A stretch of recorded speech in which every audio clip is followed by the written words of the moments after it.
उत्तर के मैदान। तो उत्तर के मैदान के बारे में क्या है, उत्तरी मैदान के 3 प्रमुख नदी प्रणाली सिंधु, गंगा एवं ब्रह्मपुत्र तथा इसकी सहायक नदियों से बना हुआ है। यानी भारत का उत्तरी मैदान जो बना हुआ है ये मुख्य रूप से 3 नदी से मिलकर के बना है, सिंधु से, गंगा से और ब्रह्मपुत्र से, साथ ही इसकी सहायक नदियों से। यह मैदान जलोढ़ मृदा से बना है। लाखों वर्षों में हिमालय के गिरिपाद में स्थित बहुत बड़े बेसिन या द्रोणी या इसी को घाटी भी कह सकते हैं में जलोढ़ों का निक्षेप हुआ, मतलब जमाव हुआ, जिससे इस उपजाऊ मैदान का निर्माण हुआ। इसका विस्तार 7 लाख वर्ग किलोमीटर के क्षेत्र पर है। यानी उत्तर का विशाल मैदान जो है उसका क्षेत्रफल कितना है, लगभग 7 लाख वर्ग किलोमीटर। यह मैदान लगभग 2400 किलोमीटर लंबा एवं 240 से 320 किलोमीटर चौड़ा है। यह सघन जनसंख्या वाला भौगोलिक क्षेत्र है। यानी मैदानी क्षेत्र में जनसंख्या क्या है, काफ़ी ज़्यादा है। समृद्ध मृदा आवरण, पर्याप्त पानी की उपलब्धता एवं अनुकूल जलवायु के कारण कृषि की दृष्टि से यह भारत का अत्यधिक उत्पादक क्षेत्र है। उत्तरी पर्वतों से आने वाली नदियां निक्षेपण कार्य में लगी है। नदी के निचले भागों में ढाल कम होने के कारण नदी की गति कम हो जाती है, जिसके परिणाम स्वरूप नदीय द्वीपों का निर्माण होता है। ये नदियां अपने निचले भाग में गाद एकत्र हो जाने के कारण बहुत सी धाराओं में बट जाती है। इन धाराओं को वितरिकाएं कहा जाती है। तो जब नदी ढाल पे आती है, ढाल कम हो जाती है तो नदी अलग अलग दिशाओं में बट जाती है, इसी को कहा जाता है वितरिकाएं।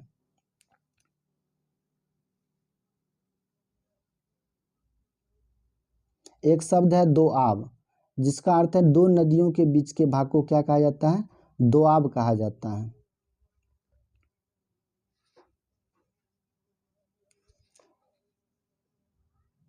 उत्तरी मैदान को मोटे तौर पर 3 उपवर्गों में विभाजित किया गया है। उत्तरी मैदान के पश्चिमी भाग को पंजाब का मैदान कहा जाता है। उत्तरी मैदान का जो पश्चिम वाला भाग है उसको क्या कहा जाता है, पंजाब का मैदान। सिंधु तथा इसकी सहायक नदियों के द्वारा बनाए गए इस मैदान का बहुत बड़ा भाग पाकिस्तान में स्थित है। यानी मैदानी भाग जो है वो कहाँ, पाकिस्तान तक फैला हुआ है। सिंधु तथा इसकी सहायक नदियाँ झेलम, चेनाब, रावी, ब्यास, सतलज हिमालय से निकलती है। मैदान के इस भाग में दोआबों की संख्या बहुत अधिक है। गंगा के मैदानों का विस्तार घग्गर तथा तीस्ता नदियों के बीच है। तो गंगा का जो विस्तृत मैदान है किस किस नदियों के बीच में है, घग्गर और तीस्ता नदियों के बीच है। यह उत्तरी भारत के राज्यों हरियाणा, दिल्ली, उत्तर प्रदेश, बिहार, झारखंड के कुछ भाग तथा पश्चिम बंगाल में फैला है। ब्रह्मपुत्र का मैदान इसके पश्चिम विशेषकर असम में स्थित है।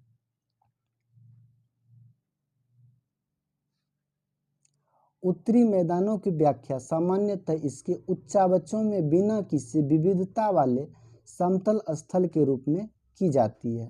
यह सही नहीं है। इस विस्तृत मैदानों की भौगोलिक आकृतियों में भी विविधता है।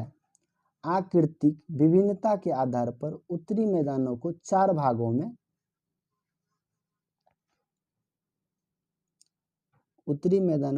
भागों में विभाजित किया जा सकता है। नदियां पर्वतों से नीचे उतरते समय शिवालिक की ढाल पर 8 से 16 किलोमीटर के चौड़ी पट्टी में गुटिका का निक्षेप करती है। इसे भावर का नाम से जाना जाता है। यानी 8 से 16 किलोमीटर चौड़ा जो पट्टी होता है उस क्षेत्र को क्या कहा जाता है, भावर का क्षेत्र कहा जाता है। सभी सरिताएं मतलब धाराएं इस भावर पट्टी में विलुप्त हो जाती है। इस पट्टी के दक्षिण में ये सरिताएं एवं नदियां पुनः निकल आती है एवं नम तथा दलदली क्षेत्र का निर्माण करती है, जिसे तराई कहा जाता है। यह वन्य प्राणियों से भरा घने जंगलों का क्षेत्र था। बंटवारे के बाद पाकिस्तान से आए शरणार्थियों को कृषि योग्य भूमि उपलब्ध कराने के लिए इस जंगल को काटा जा चुका है। इस क्षेत्र के दुधवा राष्ट्रीय पार्क की स्थिति ज्ञात कीजिए। उत्तरी मैदान का सबसे विशालतम भाग पुराने जलोढ़ का बना है। वे नदियों के बाढ़ वाले मैदान के ऊपर स्थित है तथा वेदिका जैसे आकृति प्रदर्शित करते हैं। इस भाग को भांगर के नाम से जाना जाता है।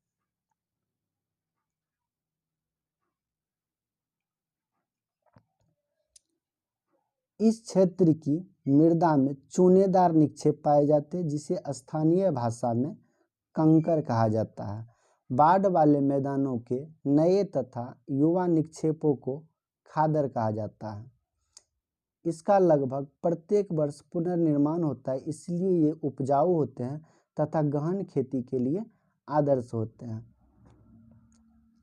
यानी पुराने जलोढ़ मिट्टी को बांगर कहा जाता है और नए जलोढ़ मिट्टी को खादर कहा जाता है। अब आते हैं पाठार के बारे में। पर्वत के बारे में पढ़ लिए हम लोग, मैदानी भाग के बारे में पढ़ लिए। अब आगे है पाठार। पाठार क्या होता है? समतल भूमि से ऊंचा क्षेत्र, 500-600 मीटर ऊंचा क्षेत्र जो काफ़ी क्षेत्र में फैला होता है और वो क्या होता है? सपाट होता है। समतल भूमि से 500-600 मीटर ऊंचे और सपाट वाले क्षेत्र को क्या कहा जाता है? पठार कहा जाता है।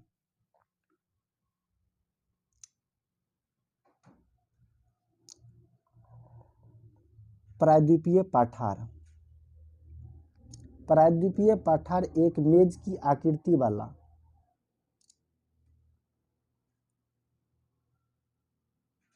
प्रायद्वीपीय पठार, एक मिनट, प्रायद्वीपीय पठार एक मेज की आकृति वाला स्थल है जो पुराने क्रिस्टलीय, आग्नेय तथा रूपांतरित शैलों से बना है। तो पठार कौन चीज से बना है? क्रिस्टलीय और आग्नेय तथा रूपांतरित चट्टानों से बना हुआ है। यह गोंडवाना भूमि के टूटने एवं अपवाह के कारण बना था तथा यही कारण है कि यह प्राचीनतम भूभाग का एक हिस्सा है। इस पठारी भाग में चौड़ी तथा छिछली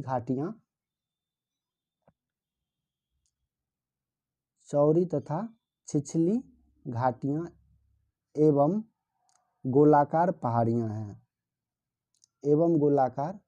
हैं। इस पठार के दो मुख्य भाग हैं, मध्य उच्च भूमि तथा दक्कन का पठार। यानी प्रायद्वीपीय पठार को कितने भाग में बांटे हैं? दो भाग में बांटे। एक है मध्य उच्च भूमि तथा दूसरा है दक्कन का पठार।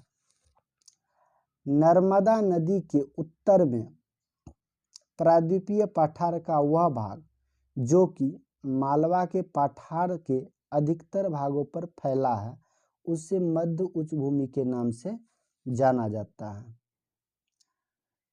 विंध्य श्रृंखला दक्षिण में मध्य उच्च भूमि तथा उत्तर पश्चिम में अरावली से घिरी है। पश्चिम में यह धीरे धीरे राजस्थान के बालुई तथा पथरीले मरुस्थल से मिल जाता है। इस क्षेत्र में बहने वाली नदियां चंबल, सिंध, बेतवा, केन दक्षिण पश्चिम से उत्तर पूर्व की तरफ बहती है। इस प्रकार वे इस क्षेत्र के ढाल को दर्शाती है। मध्य उच्च भूमि पश्चिम में चौड़ी लेकिन पूर्व में संकीर्ण है। इस पठार के पूर्वी विस्तार को स्थानीय रूप से बुंदेलखंड तथा बघेलखंड के नाम से जाना जाता है और इसके और पूर्व के विस्तार को दामोदर नदी द्वारा अपवाहित छोटा नागपुर का पठार दर्शाता है।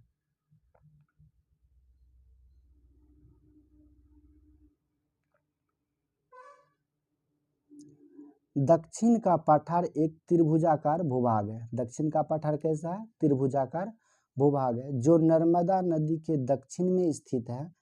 उत्तर में इसके चौड़े आधार पर सतपुरा की श्रृंखला है जबकि महादेव, कैमूर की पहाड़ियां तथा मैकाल श्रृंखला इसके पूर्वी विस्तार है। भारत के भौगोलिक मानचित्र पर इन पहाड़ियों एवं श्रृंखलाओं की स्थिति को ज्ञात करो। दक्षिण का पठार पश्चिम में ऊंचा एवं पूर्व की ओर कम ढाल वाला है। इस पठार का एक भाग उत्तर पूर्व में भी देखा जाता है, जिसे स्थानीय रूप से मेघालय कार्बी एंगलोंग पठार तथा उत्तर कचार पहाड़ी के नाम से जाना जाता है। यह एक भ्रंश के द्वारा छोटा नागपुर पठार से अलग हो गया है। पश्चिम से पूर्व की ओर तीन महत्वपूर्ण श्रृंखलाएं गारो, खासी तथा जयंतिया हैं।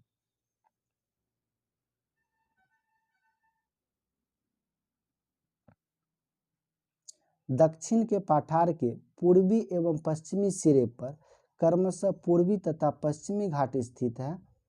क्या कहते हैं? दक्षिण के पठार के पूर्वी एवं पश्चिमी सिरे पर, पूर्वी सिरे पर पूर्वी घाट और पश्चिमी सिरे पर पश्चिमी घाट स्थित है। पश्चिमी घाट पश्चिमी तट के समांतर स्थित है। वे सतत है तथा उन्हें केवल दर्रे के द्वारा ही पार किया जा सकता है। भारत के भौगोलिक मानचित्र में थाल घाट, भोर घाट और पाल घाट की स्थिति ज्ञात करें। पश्चिमी घाट पूर्वी घाट की अपेक्षा ऊंचे हैं, यानी पूर्वी घाट और पश्चिमी घाट में ज़्यादा ऊंचा कौन है? तो पश्चिमी घाट। पूर्वी घाट के 600 मीटर की औसत ऊंचाई की तुलना में पश्चिमी घाट की ऊंचाई 900 से 1600 मीटर है। पूर्वी घाट का विस्तार महानदी घाटी से दक्षिण में नीलगिरी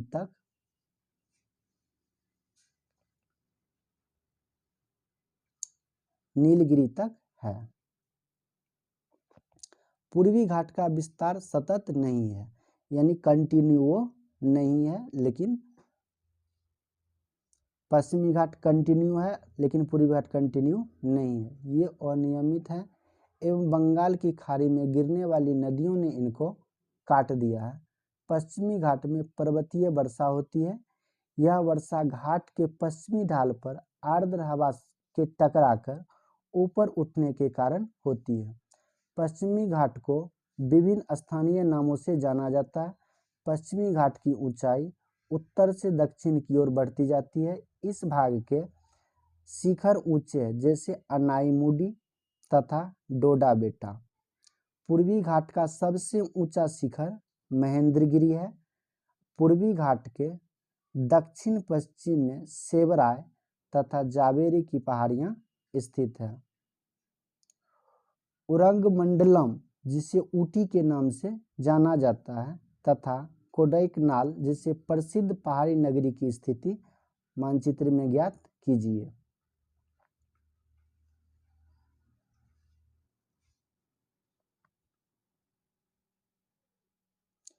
प्रायद्वीपीय पठार की एक विशेषता यहाँ पाई जाने वाली काली मृदा है। प्रायद्वीपीय पठार में काली मृदा पाई जाती है, जिसे दक्कन ट्रैप के नाम से भी जाना जाता है।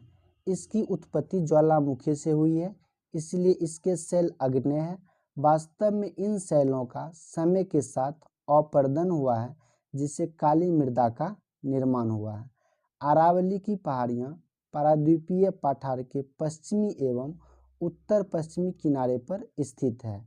ये बहुत अधिक अपर्दित एवं खंडित पहाड़ियाँ हैं। ये गुजरात से लेकर दिल्ली तक दक्षिण पश्चिम एवं उत्तर पूर्व दिशा में फैली हुई है। आगे भारतीय मरुस्थल। अरावली पहाड़ी के पश्चिमी किनारे पर थार का मरुस्थल स्थित है। यह बालू के टिब्बों से ढका एक तरंगित मैदान है। इस क्षेत्र में प्रति वर्ष 150 मिलीमीटर से भी कम वर्षा होती है। 150 मिलीमीटर से भी कम वर्षा होती है। इस शुष्क जलवायु वाले क्षेत्र में वनस्पति बहुत कम है। क्योंकि वर्षा नहीं होती है तो वनस्पति कहाँ से निकलेगी? वर्षा ऋतु में ही कुछ सरिताएं दिखती है और उसके बाद वे बालू में ही विलीन हो जाती है। पर्याप्त जल नहीं मिलने से वे समुद्र तक नहीं पहुंच पाती है। केवल लूनी ही इस क्षेत्र की सबसे बड़ी नदी है। मतलब मरुस्थलीय क्षेत्र में, थार मरुस्थल में एक नदी बहती है। कौन नदी है वो? लूनी नदी। बरकान अर्धचंद्राकार बालू का टीला का विस्तार बहुत अधिक क्षेत्रफल होता है, लेकिन लंबवत टीले भारत पाकिस्तान सीमा के समीप प्रमुखता से पाए जाते हैं।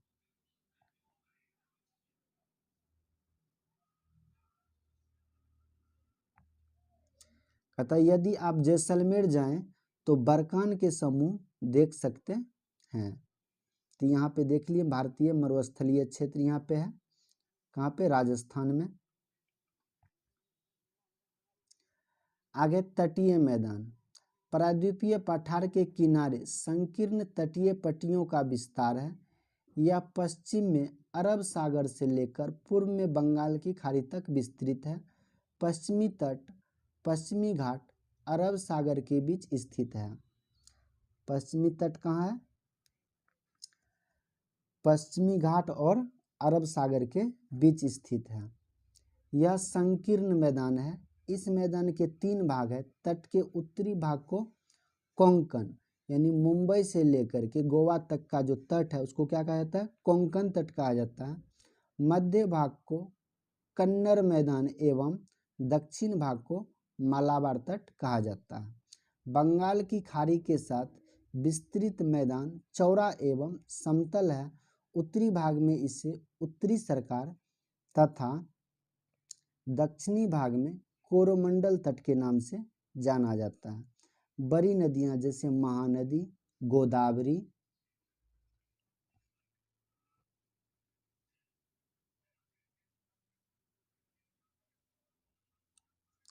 कृष्णा तथा कावेरी इस तट पर विशाल डेल्टा का निर्माण करती है।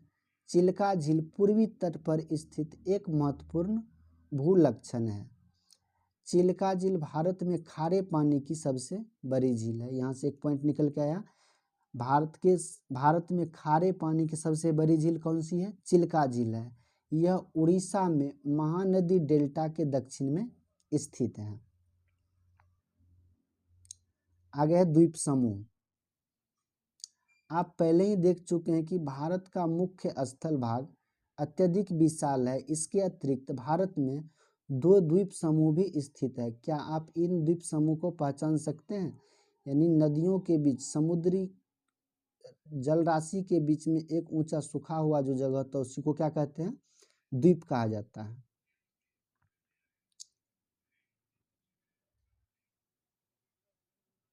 केरल के मालाबार तट के पास स्थित लक्षद्वीप की स्थिति को ज्ञात कीजिए। द्वीपों का यह समूह छोटे प्रवाल द्वीपों से बना है। पहले इसको लक्षद्वीप, मिनिकॉय या एमिन द्वीप के नाम से जाना जाता था। 1973 में इसका नाम लक्षद्वीप रखा गया है। यह 32 वर्ग किलोमीटर के छोटे से क्षेत्र में फैला हुआ है। लक्षद्वीप का क्षेत्रफल कितना है? 32 वर्ग किलोमीटर। कावारती द्वीप लक्षद्वीप का प्रशासनिक मुख्यालय है। इस द्वीप समूह पर पादप तथा जंतु के बहुत से प्रकार पाए जाते हैं। पिटली द्वीप, जहां मनुष्य का निवास नहीं है, वहां एक पक्षी अभ्यारण्य है। तो पिटली द्वीप कहाँ पे स्थित है? पिटली द्वीप स्थित है लक्षद्वीप में। अब बंगाल की खाड़ी में उत्तर से दक्षिण की तरफ फैले द्वीपों की श्रृंखला की ओर ध्यान दीजिए। ये अंडमान एवं निकोबार द्वीप है। यह द्वीप समूह आकार में बड़े संख्या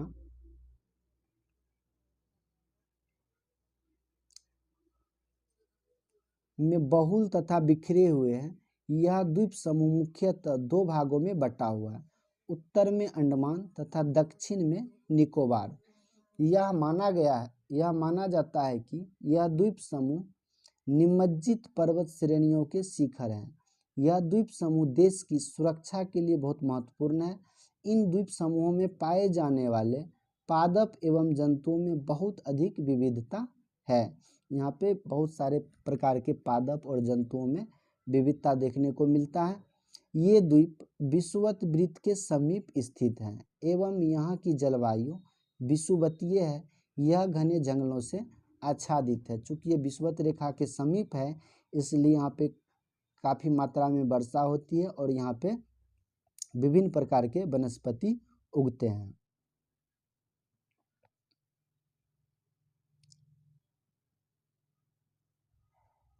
एक पॉइंट यहाँ पे दिया गया है, भारत का एकमात्र सक्रिय ज्वालामुखी अंडमान तथा निकोबार द्वीप समूह के बैरन द्वीप पर स्थित है। तो भारत में एकमात्र सक्रिय ज्वालामुखी है जो कहाँ पे है, अंडमान और निकोबार द्वीप समूह के बैरन द्वीप पर स्थित है। विभिन्न भूभाग आकृतिक विभागों का विस्तृत विवरण प्रत्येक विभाग की विशेषताएं स्पष्ट करता है, परंतु यह स्पष्ट है कि ये विभाग एक दूसरे के पूरक हैं और वे देश को प्राकृतिक संसाधनों में समृद्ध बनाते हैं। उत्तरी पर्वत जल एवं वनों के प्रमुख स्रोत हैं। उत्तरी मैदान देश के अन्न भंडार हैं। इसके प्राचीन सभ्यताओं के विकास को आधार मिला। पठारी भाग खनिजों के भंडार हैं जिसने देश के औद्योगिकरण में विशेष भूमिका निभाई है। तटीय क्षेत्र मत्स्यन और पोत संबंधी क्रियाओं के लिए उपयुक्त स्थान है। मतलब तटीय क्षेत्र में मत्स्य पालन, मछली का उत्पादन होता है और पोत संबंधित क्रियाकलाप होता है। इस प्रकार देश के विविध भौतिक आकृतियां भविष्य में विकास की अनेक संभावनाएं प्रदान करती हैं। तो इस प्रकार से चैप्टर समाप्त होता है और इससे संबंधित जो ऑब्जेक्टिव क्वेश्चन है उसको एक नज़र देख लेते हैं। पहला क्वेश्चन है, एक स्थलीय भाग जो 3 और समुद्र से घिरा होता है। जैसे भारत है, इस प्रकार से भारत के 3 और समुद्र है। इधर अरब सागर है, यहाँ पे हिंद महासागर है और यहाँ पर बंगाल की खाड़ी है। तो भारत के 3 और जल है, अरब सागर, हिंद महासागर और बंगाल की खाड़ी। तो 3 और जल से घिरा हुआ होती इस क्षेत्र को कहा जाता है प्रायद्वीप। तो यहाँ पे इसका आंसर हो जाएगा ऑप्शन नंबर ख। भारत के पूर्वी भाग में म्यांमार की सीमा का निर्धारण करने वाले पर्वतों का संयुक्त नाम क्या है? तो म्यांमार किधर पूर्व में पड़ता है, इसलिए क्या बोलेंगे उसको, पूर्वांचल बोलेंगे। गोवा के दक्षिण में स्थित पश्चिम तटीय, गोवा के दक्षिण में स्थित पश्चिम तटीय पट्टी को, गोवा के जो तट है उसको कहा जाता है कोंकण तट। पूर्वी घाट का सर्वोच्च शिखर क्या है? पूर्वी घाट का सर्वोच्च शिखर है महेंद्रगिरी। तो चलिए आज का क्लास यहीं पर समाप्त करते हैं। Thank you, all the best.